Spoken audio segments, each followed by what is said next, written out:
berkembang secara umum telah mengunci secara signifikan. Dan ini menghasilkan emisi yang menyebabkan gas rumah kaca. Salah satu emisi yang dapat menyebabkan gas rumah kaca yaitu emisi karbon dalam bentuk karbon dioksida. Pertambangan merupakan salah satu industri dengan emisi yang tinggi. Sumber emisi juga terdapat pada kegiatan utama seperti pemurnian dan pembakaran reaksi kimia dan pembakaran bahan bakar untuk menghasilkan panas. Kemudian ada dua unsur masalah. Yang pertama, mengapa operasi tambang berdampak pada emisi rumah kaca. Yang kedua, ingin membayar untuk mengurangi dampak yang disebabkan operasi tambang kepada emisi rumah kaca. Di sini saya akan menjelaskan beberapa yang kelompok kami lakukan dalam penelitian ini, yaitu kami menggunakan penelitian kuantitatif pada tes atau statistik. Kemudian teknik pengumpulan data yang kami gunakan yaitu mengambil data dari mana-mana dan penelitian seperti literatur mengenai dampak operasi tambang seperti emisi rumah kaca berupa data kuantitas atau statistik. Kemudian data ini di sini saya akan menjelaskan kira-kira secara umum gas rumah kaca dan gas dari atmosfer yang menyerap panas dari matahari sehingga menyebabkan suatu bumi suhu bumi meningkat. Gas rumah kaca itu berperan layaknya berkaca. Ketika panas matahari diradiasikan ke badan bumi, panas itu diserap oleh gas ini yang dan memerap panas sehingga dapat keluar ke angkasa. Sebenarnya itu gas ini penting menjaga suhu bumi tetap panas sehingga dapat menjaga. Namun aktivitas manusia seperti pembakaran fosil, pembuatan gas rumah kaca meningkat yang dapat memperburuk efek rumah kaca. Nah, hal itu dapat berakibat pada kenaikan suhu global atau pemanasan global. Kemudian yang berikut contoh-contoh gas rumah kaca yang apa? Yang pertama ada karbon dioksida, yang kedua ada metana, yang ketiga ada nitroksida, yang keempat ada gas fluorinasi. Kemudian ada penelitian operasi tambang. Operasi tambang itu apa sih? Operasi tambang itu rangkaian kegiatan fisik yang dilakukan dan pendukung yang dilakukan secara terpadu untuk mempersiapkan sumber daya mineral atau batu dari alam hingga menghasilkan produk yang bernilai ekonomis. Dalam artinya, operasi tambang itu bersifat pada energi karena sangat bergantung pada penggunaan bakar fosil dalam listrik dalam jumlah besar untuk mengoperasikan alat berat, fasilitas pengolahan serta infrastruktur penunjang. Kemudian ada kelompok utama operasi tambang. Yang pertama ada eksplorasi. Tahapan ini tahapan pertama adalah resiko. Kenapa? Karena tahapan itu mendefinisikan dan menemukan keberadaan tindakan mineral yang memiliki potensi ekonomis. Di sini eksplorasi itu terbagi menjadi dua, yaitu eksplorasi tambang dan eksplorasi tidak. Nah, eksplorasi tambang itu apa sih? Eksplorasi tambang itu seperti melibatkan studi literatur, penggunaan geologi regional dan survei geofisika atau geokimia awal untuk mengidentifikasi zat yang ingin digunakan.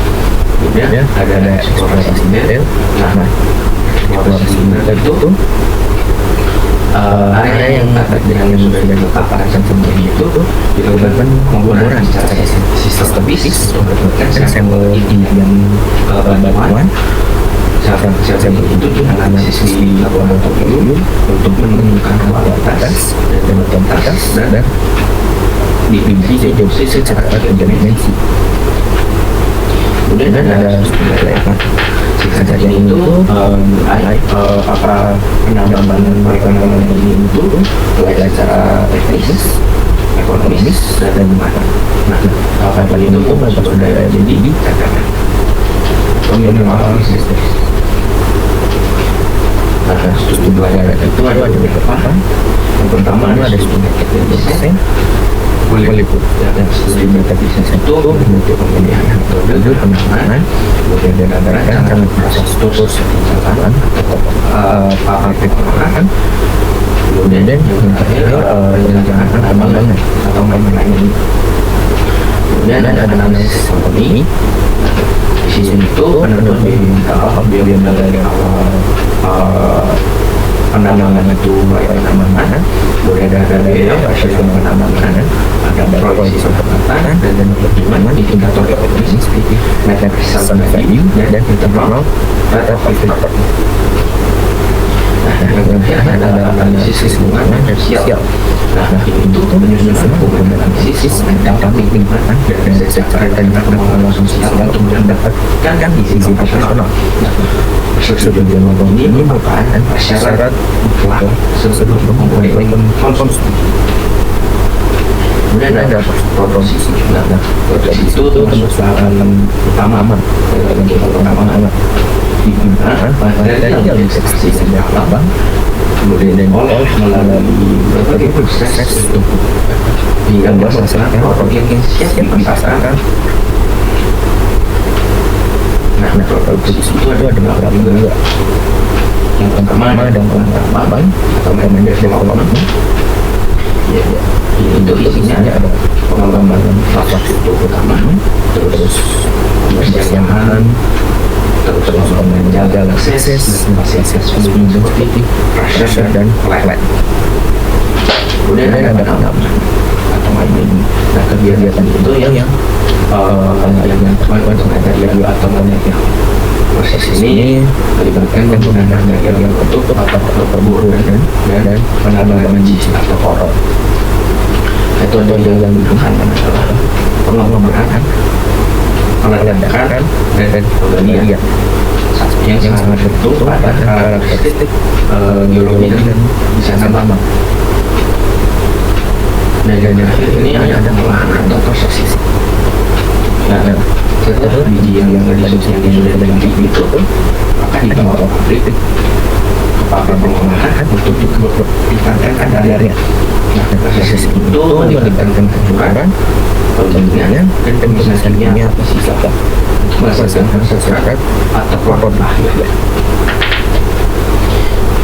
Yang terakhir ada penyimpanan. Pada fase ini itu dilakukan rencana proses pelaksanaan dengan bisnis ditambah atau ketika kegiatan operasional ditingkatkan. Beberapa penyimpanan yaitu ada reklamasi lahan. Nah, reklamasi lahan itu yang memperbaiki ini atau memberikan fungsi psikologi lahan yang tergantung pada kegiatan penanaman ini yang meliputi pada tahap pengolahan, pengendalian posisi dan vegetasi atau bisa disebut penanaman kembali. Kemudian ada manajemen air dan lingkungan. Nah, ini itu penanggulangan jangka panjang terhadap air sampah dan stabilisasi timbunan limbah untuk mencegah kontaminasi lingkungan pasca penutupan. Kemudian ada penyerahan lahan. Nah, itu biasa dilakukan setelah lahan pasca kamar itu berasal dari reklamasi.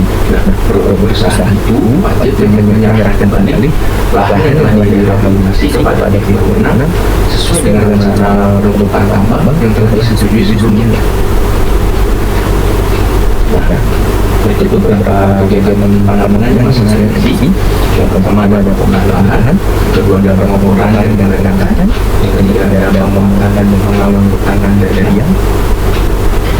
Yang keempat ada pengolahan mineral, yang kelima ada transportasi produk tambang, yang keenam ada fasilitas pendukung operasi. Nah, dari kegiatan tadi ini atau kegiatan tambang tadi juga sebelumnya ada yang saya pertama ada kegiatan sulfur ini, yang kedua bahwa ada perubahan cuaca tertentu, kemudian tidak ada terjadi penurunan harga pupuk. Keempat ada pengaruh terhadap sektor pertanian yang makanan juga berbagai yang akhirnya ada pengaruh terhadap kesehatan manusia. Nah, hal yang kita harus lakukan, kita harus lakukan sebagai apa ya? Misalnya kita sudah masuk di tambang ini, tapi kita mau mengurangi emisi tambang di lahan itu. Kita dapat menggunakan teknologi peredam emisi gas rumah kaca seperti TSL, Forest, pengenalan limbah. Kemudian kita dapat menggunakan kembali ke lahan pasca tambang agar lahan tersebut dapat kembali menyerap gas emisi dan mengakhiri penggunaan kendaraan yang menghasilkan emisi gas rumah kaca yang rendah seperti penggunaan kendaraan berbasis listrik. Sudah mencapai akhirnya hasil implementasi operasi tambang itu menjadi signifikan kegiatan pertama seperti proses pembinaan balon udara akibat reaksinya dan membakar bahan bakar untuk menghasilkan tanah. Dan itu dalam operasi itu menghasilkan semua. Nah, kita dapat mengurangi emisinya melalui penggunaan teknologi yang melakukan kegiatan sebagai forestasi pasca kapal dan menggunakan kendaraan yang mencapai emisi yang rendah seperti penggunaan kendaraan bermesin listrik. Sekian terima kasih atas perhatiannya.